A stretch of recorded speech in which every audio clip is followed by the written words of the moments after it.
kama binadamu tumefanya mistake ambazo zimeweza kuzaa goli.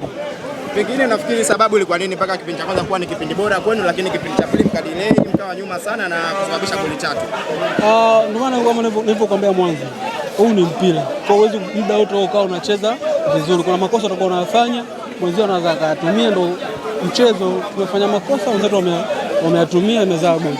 Kwenye msimamo wa ligi kuu mpo mwishoni kabisa chini kule. Pengine msimu unaweza kuwa ni msimu wa kumbukumbu na malengo hasa. Mnaona mkiwakia ndani ya ligi kuu? Malengo yetu sisi kubaki katika ligi kuu, na bado nguvu tunayo na muda na michezo bado tunayo. Huu sio mchezo huu ushaisha, kuna michezo mingine iko mbeleni yetu. Tutajitahidi kufuata maelekezo ya walimu na sisi wenyewe kuweza kuimprove kwa mtu mmoja mmoja ili kuweza kufanya vizuri.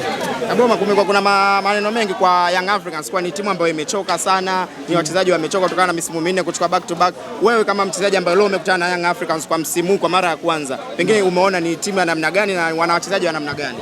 Bado wana nguvu, timu iko vizuri.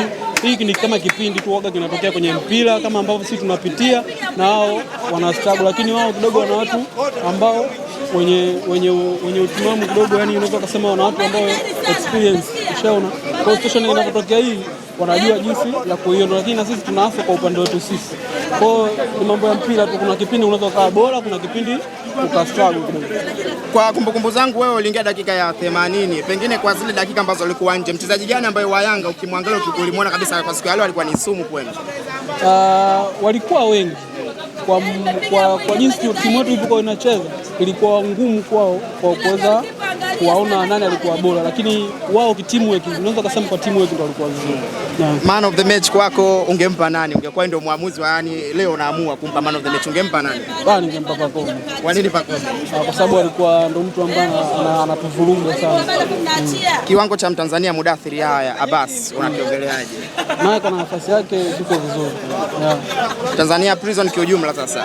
Mnajiona mkibaki ligi kuu msimu huu? Tuna nafasi tunayo, kama nilivyosema mwanzo, nafasi tunayo na tukabaki. Kama mimi nikutakia maandalizi mema ya mechi nyingine na usiku mwema. Amini.